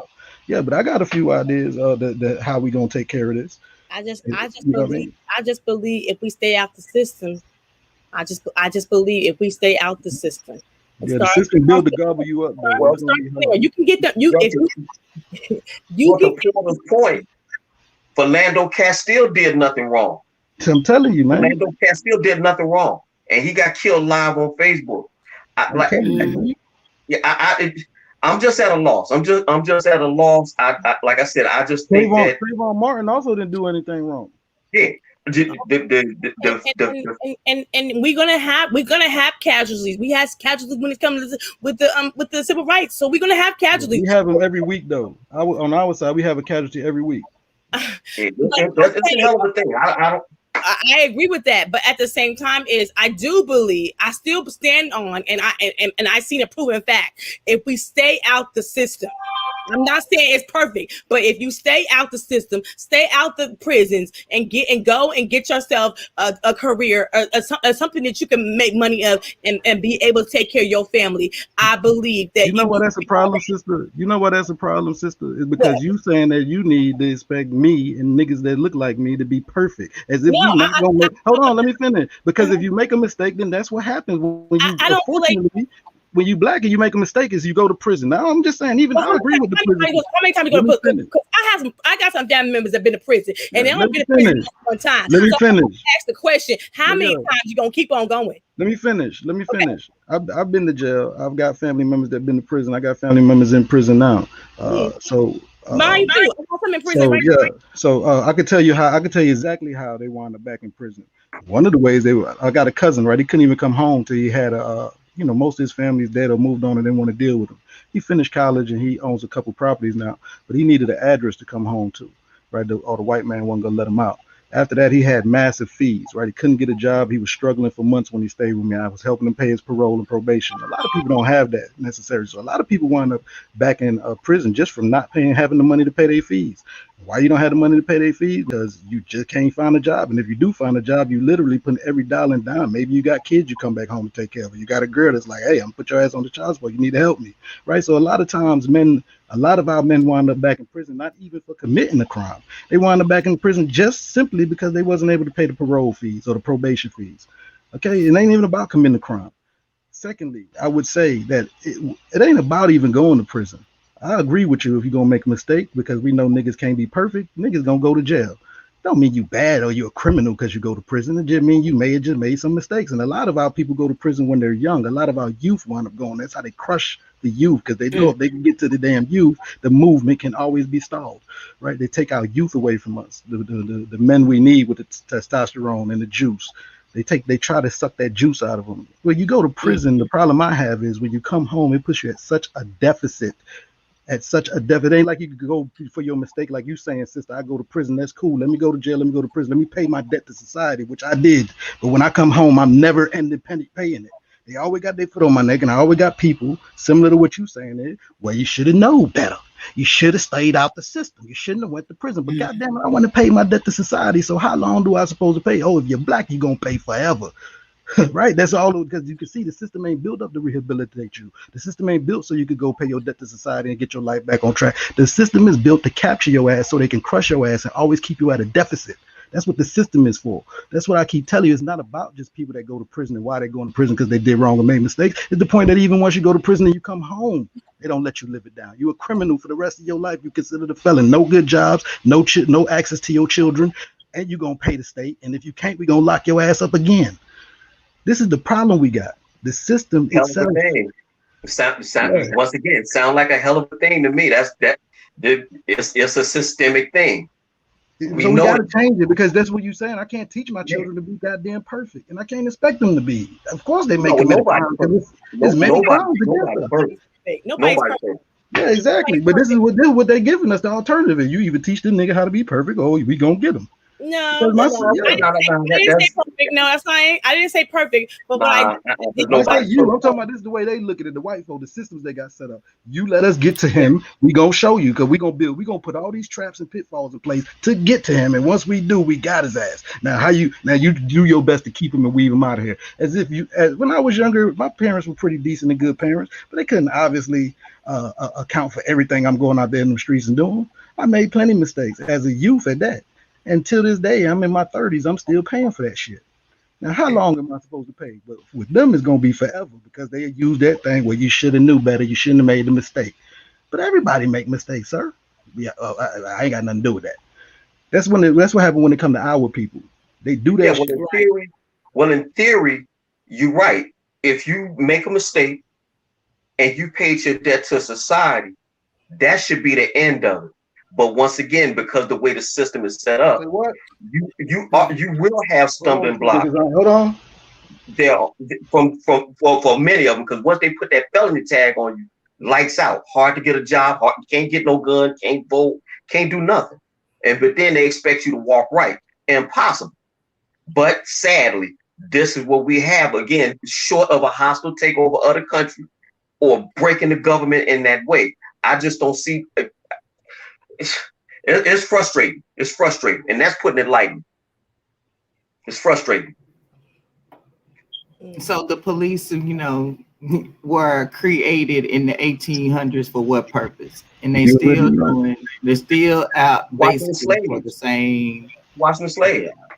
Exactly. So you have to understand that it's not created. We are not all created equally as we should be. And the penitentiary is exactly that, pinned in, and is not to like reincarnate you into some better human being. It's we're gonna make this however much a day on you, and gonna make sure everything is full so our pockets are lined. This is not about setting you up for success and changing your life around.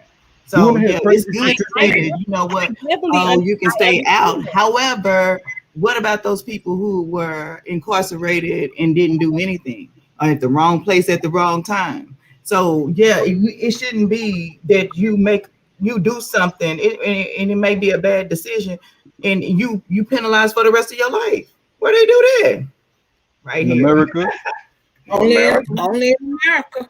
You want to hear a crazy statistic? I'm gonna tell you it's a crazy statistic. This is why people say abolish the police. Do you know that the police that we have, the police system that we put in place, 98% of the crimes are gotten away with. They only stop 2% of the crimes. That's any other statistic. I don't understand why people say, we need the police in the current form it exists. Don't abolish it. And all this shit about, just stay out of don't get in trouble. No, the police literally only stop 2% of all crimes that happen in the country. 2%. Year after year. So what the hell type of system you have in play? What else you think is for that you got a system that's able to place where it's got 98% fail rate, because that's all they stop.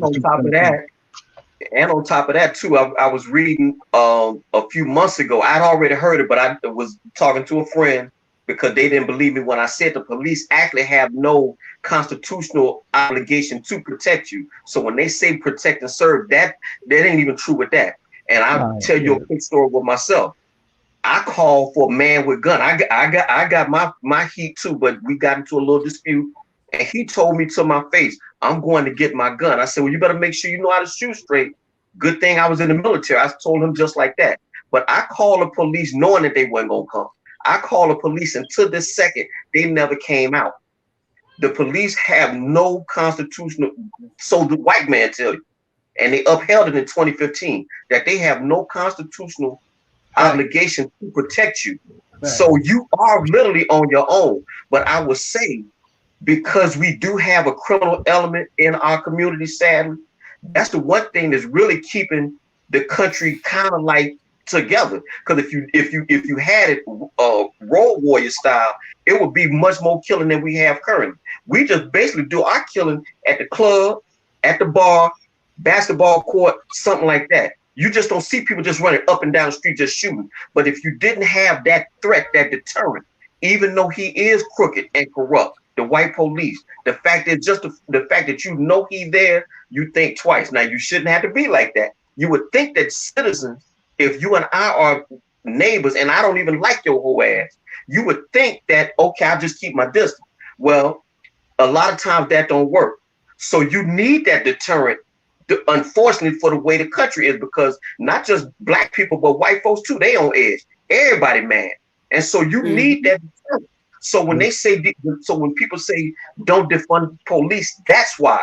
But at the same time, they crooked, they corrupt, and they have no constitutional obligation to protect you. So once again, got you coming and going. It's a hell of a thing. It's a hell of a thing. They only stop 2% of the crimes, though. I don't see why we need it existed the way they currently exist. They only exist to lock up niggas. I'm telling you now. They exist to keep you in your damn place because they don't stop crimes. Remember, they show up after the murder. They show up after the rape. They show up after the robbery. They show up after the shit that already been committed and happened. They ain't stopping nothing. 90% of the time when it comes to the black community, it ain't like you get no justice when you call them because they ain't gonna be looking hard. Right? You understand? And why do black people kill black people? And why we have this black on black crime? But the black people in our community ain't gonna tell each other either. So I mean, they just think it's okay to kill each other and go on about the business. Why do you think they kill each other? Why do you think we have this? They don't respect life. They don't respect life. I'm gonna tell you why I think. In my opinion is because I think lack of resources. When you see a lot of these shootings and a lot of people getting shot up in all these shootings like drive-bys and stray bullets hitting different people, it's for territory. People are fighting over territory, which is fighting over resources. And because we got a lack of resources, it don't belong to them. They don't own it. It belongs to them. So what you fighting over? It is when men, right? When you're dealing with tribes and from where we're from, our genetics, we fight over territory. We fight over resources. This is what all wars are fought over, big and small. Resources. And fighting over territories that don't even belong to you. You don't own it. You ain't paying for it. Yeah, but when you got a lack of resources, sister, when you got a lack of resources, meaning our communities have so little resources we get 2% of all the goddamn resources in the country, and we got to split that amongst 13% of our population because that's what we are. We're 13% of the U.S. population. Ice Cube told you this when he tried to put his plan out there, right? You got 13%. It's like having 13 people fighting over 2 chicken legs. Right, you got 2 chicken legs at dinner time. You got 13 kids, and whoever's gonna win is gonna get the chicken legs. But 13 people got. So that's what this is what we're dealing with, right? So this is what they give us, these crumbs, and you got lack of resources, which is gonna cause conflict, like it does anywhere. It's not just because we innately black or because we're innately violent. This is what happens when you have a minimum amount of resources compared to the population that it needs. You people fighting over goddamn crumbs. It's not just because it's gonna happen if you did that to white people. White people make up almost 70% of the country. Give them damn 70% of the people and only give them 3 points. Where you got 70% of the 70 people fighting over 3 chicken legs. Yeah, that's what trips me out. They say black people killing black people. Well, heck, we all around each other. Who else you planning on killing? You know, doing crime against this neighborhood. That's happening in every neighborhood. But it just emphasized about us. Come on, give us these damn crumbs and then point the finger, talk shit. I'm sorry, I have to drive trail for my live at 9, but I really appreciate and enjoyed the panel. Thank you, Frugal. Can you stay a few minutes more? Few mom, go ahead and talk about what you came to the panel to talk about tonight, so we could go ahead and then you can go ahead and go. I forgot what I was supposed to be talking. You were supposed to talk about the people that were being evicted because of the pandemic. Oh yes. So everybody had some pandemic relief or whatever, or some stimulus or whatever. But after the relief was up 6 months later, you owe all of this. This happening in Dallas, y'all. It's going on in Dallas. Oh wow. Dallas, Texas, where I'm from. Okay. And and I was just looking at the news one day, and the whole families were being put out on the streets. When they give you this, for like, I don't know what it's called when you're paying rent, but they give you this forbearance period. These people are going to be expecting this money at some point in time. and it was several families just being evicted and whatnot. And what seems to be about to happen is they're getting folks out to do some improvements and get some other people in these areas that are now desirable. That's my opinion. But people need to understand that nothing is for free. Whenever you are given something, there's some terms and conditions to it.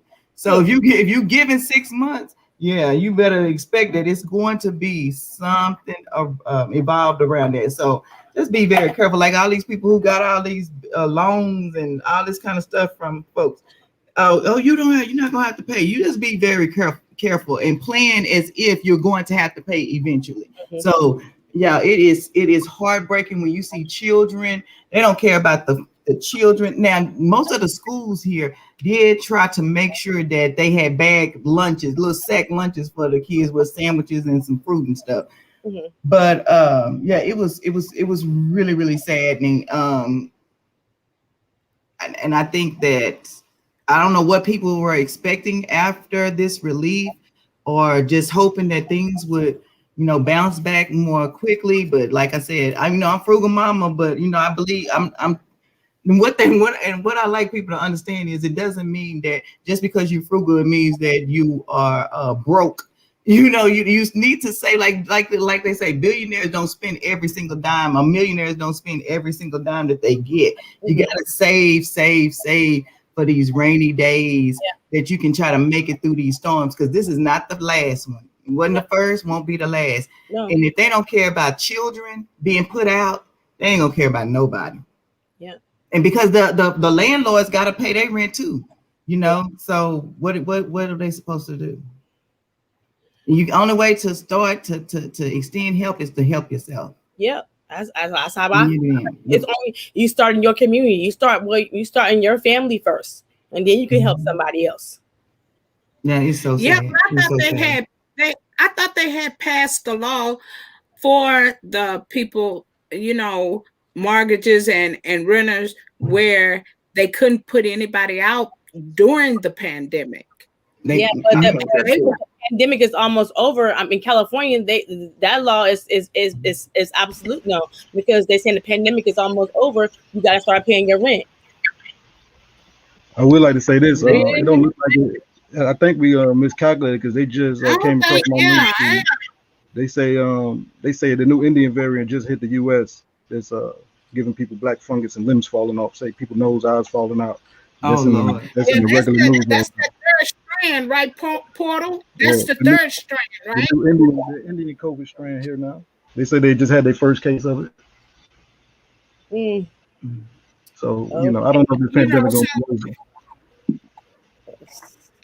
And they started putting people out months ago, because it was still very cold when they were putting these families out. So yeah, I don't know how long the relief was for, and I know that the renters have had different protections than buyers as well, like financiers. I think it's supposed to be over in September. They extended it to this September, and then the mortgage moratorium and all that. Let me ask you this before you go. Then I want all y'all to chime in. This is my question.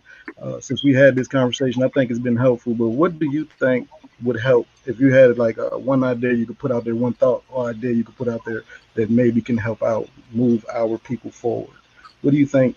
It could be just one thing. Do you think is something that we should do to start the process of rebuilding and healing? Because we need answers. After we could talk about all the problems, but all the problems about that shit with no solution, we ain't gonna never get no goddamn way. So what do you think? What do you think will help groups? Well, I think we as a people collectively, I don't care what color we are, we need to sit down and come together collectively as a group and bind together and try to make a change. Porter, you did it the other night, but I was 2 steps ahead of your nephew. Silverback was supposed to come up and have a conversation with us, but he said maybe next time. But I think that if we can get the other have a conversation like you did the other night, and you had the other, people up there talking, and we were talking about racism. See, Porter have a lot of that on this channel, y'all. And y'all know I shout out Porter all the time. He had other, Caucasian up there, and they were up there. They had an interesting conversation, and we were talking about, racism. And so if we can have, we can sit down with them and we can come together as a group, I think we can move mountains, and do some things, because it's not just about us. You understand? I think that it's just not us. And then we as a people have to change our mindset. That's one thing we need to do. We need to change our mindset, and we need to start doing things differently. We got to get out of that that the white man trying to hold us back. No, a lot of that is your own doing. A lot of times, we hurt ourselves by the mistakes we make. But when you know better, you do better, right? So even though you make the mistake, you got to learn from that mistake, such as you made the mistake, but you learned from that mistake, and you kept right on pushing, even though the system failed you, and kind of, that didn't stop you. You kept moving. So that's my thing. I think if we can come together as a group, collectively, and have that conversation, like we sitting up here having that conversation with our other counterpart, we could, we probably can come up with some ideas and really sit down and really combat this thing. But YouTube is a powerful thing. This thing go all over the world, y'all. So if we have more of these conversations, if we come together and sit and talk like we're doing today, I think we could do it. It's just that we gotta be willing. You understand?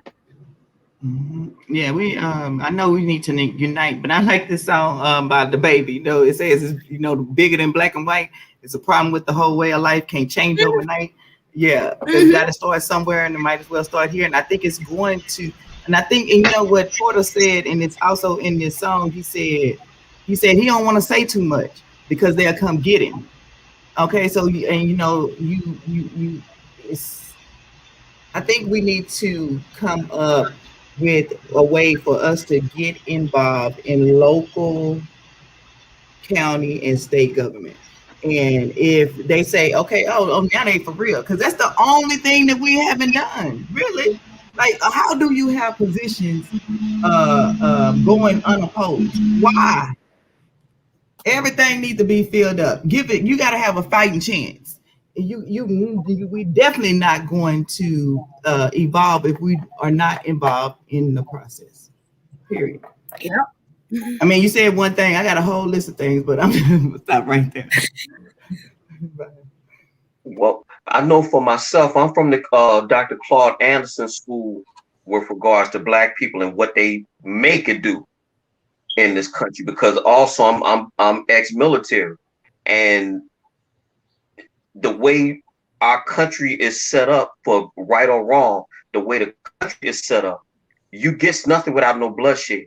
And I don't think Black people, in my personal view, I don't think Black people got what it takes to take what they want and get what they need. And so this is what we have. But I'm from the Claude Anderson School. You need your economic piece, you need media, and you need the political piece. You need all three of these basically coalesced around what is Black. The problem is that we got so many schools of thought on what Black is. And so that's confusion right there. I don't trust this one over here. I don't trust that one over there. So you got all this stuff at play, but at the same time, we still hurting. Then, of course, to me, My daughter will be 17 in November. Black fathers matter. You took the black man away, good luck. The black man is the muscle for the community. Well, we ain't got no muscle. We just ain't. And so I'm reaching for straws trying to find answers. The only thing I can do from Philadelphia is try to lead my daughter in what I believe is a proper way to live her life, and hopefully through the fullness of time she'll be all right. But for a group, really quick, I'm gonna close out. Economics, finances, politics, media. We need all of them. I'm from the Claude Anderson School of Thought. We need all of them, and we have to coalesce around what is black. Until we get that together, lights out.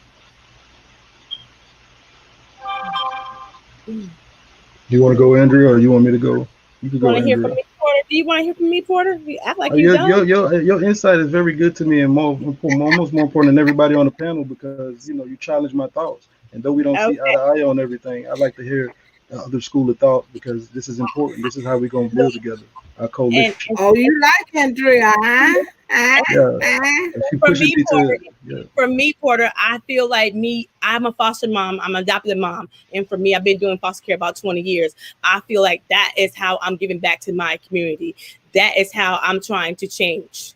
Okay, that's how I feel like that's where I'm supposed to be at. To be with the kids who don't have nobody and help them be somebody. So that's where I'm at. Okay. Yeah, I just want to say I like the fact that the reason I challenge you so much, Andrew, is because, like I say, I had a panel, like she said, with other Caucasian men, and I agree with some of what they're saying, but I like to have different perspectives that challenge my own narrative, because this is the way I evolve myself. So if I had somebody who always agreed with me or see things the way I do, this would be, to me, this is one of the reasons, one of the things, I'm gonna get into some of the things I think we should do. This is one of the things, is being able to have these conversations with people that can challenge your thought process. Right? You don't need no yes man or no man type situation. So, and plus these are people like you that have maybe a little bit of a different way of looking at this and handling this, because we need all hands on deck in our community. Also helps me to engage others who may have opposite thought of me or opposite ideas, where it's not just I'm completely gonna close myself off. So this is a very what do you call it? I look at like sparring, right? Training me to be able to deal with those that because one of the problems are we get so caught in our own little bubbles, and we get so rigid that we can create oppositions where they need not be. Certain coalitions that could exist will turn into opposition. So I try to be open. So yeah, when we going back and forth, though I may not going to agree. Obviously, we don't see eye to eye on everything. The overall arching thing, me and you do see eye to eye on, is that something needs to change. So that's the foundation. But one of the things I think, another thing I think is ultimate that needs to change is that I think too many people look at this shit as a race issue completely, or us against. It should be us against them, right? This racism is really not a tool of us. It's a tool that they give us to keep us kind of separated. Because to me, a lot of this shit is a class issue. You understand? Because that poor white brother and poor white sister, while I had them on my panel, I'm trying to get a feel for their mindset, it's very much going through the same similar situation we going through. Right? It ain't just because you black you're going to go through this. A lot of times it's because you poor, you going through this type of shit. On the economic scale, depends on where you're at on the economic scale. So I think what we need to realize, and one thing that's going to help us to move this forward and defeat this corrupt ass system that's been in place forever, and it can be defeated because it has been in other parts of the world. It's basically capitalism is the goddamn problem. Is that when you put money before life. But the way you do it is to get people to realize that the separations that we have and these little disputes that we may have amongst our groups are really irrelevant to the big picture. And we need to find out where we can come together and where we can coalesce at. And that it means white and black, because white people are the majority of the country. The reason I was so, encouraged this last couple of years is because all of the white folk that was out there with the black people, right? We were all out there together. A lot of them were getting their heads banged in too. Some of them were standing next to me, you feel me, during these protests and these what they wanted to call riots. But it was encouraging to see our white brothers and sisters out there, because I think people are starting to realize, hey, this ain't really about If you black and you poor, they beating your head in too.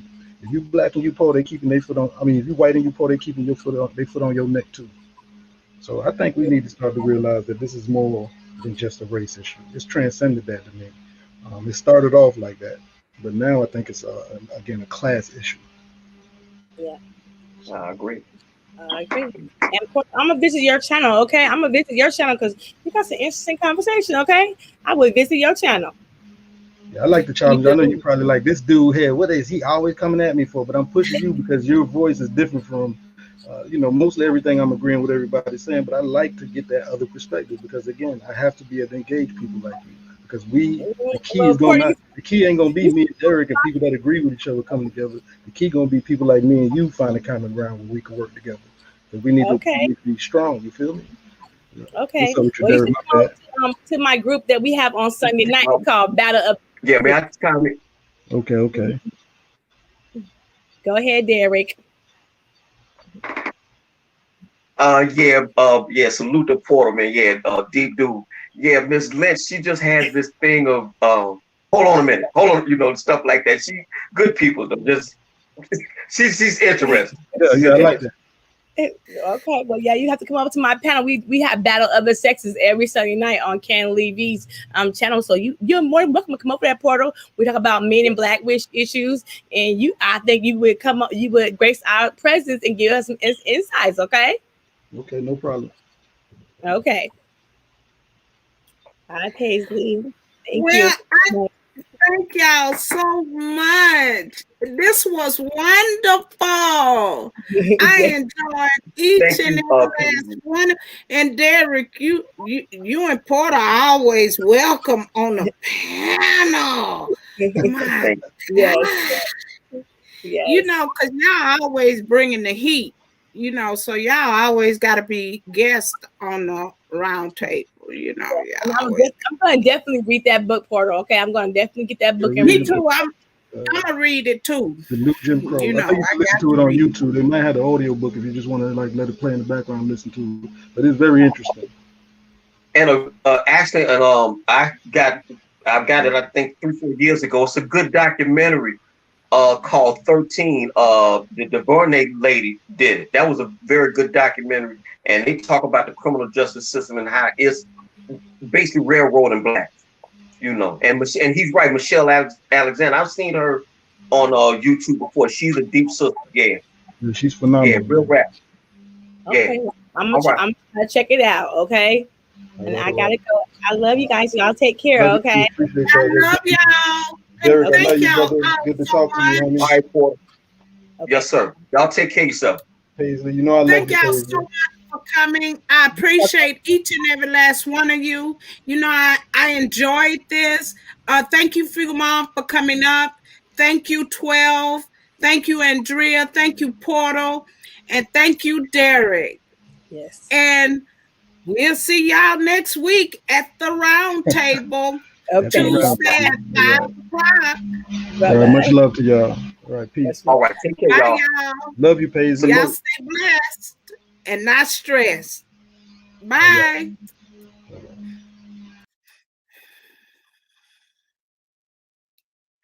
Bye, y'all. I enjoyed this. This was so fun. Thank you, Frugal Mom. 12 Bell was late as usual. Oh, Lord. But thank everybody for coming over. I hope y'all didn't forget to hit that thumbs up for me. Hey Shirley and Willie Earl. Hey niece and nephew. Hey y'all. But thank y'all so much. This was so much fun. I hope y'all enjoyed the round table. Porter and Derrick, Porter, this ain't your last time at the round table, boy. Y'all know I love me some Porter. Politics as usual. See, he come over here and graced graced us with his presence. See him? And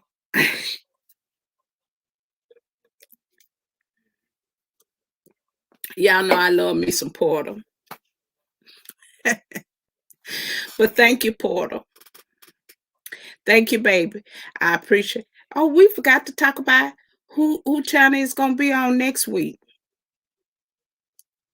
I don't know who channel is gonna be on next week, but whoever channel is gonna be on next week, we'll let y'all know. We'll let y'all know. But thank y'all. I'm so glad we had this little time to spend together. Y'all stay blessed, and hopefully Silverback can come up and hang out with us next week. Next week he can come and hang out with us next week. And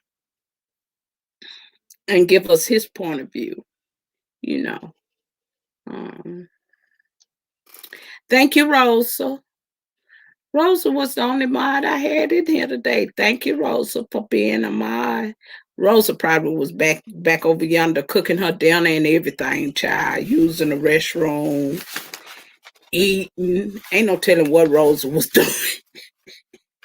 You know, she do everything. Thank you, Mika B.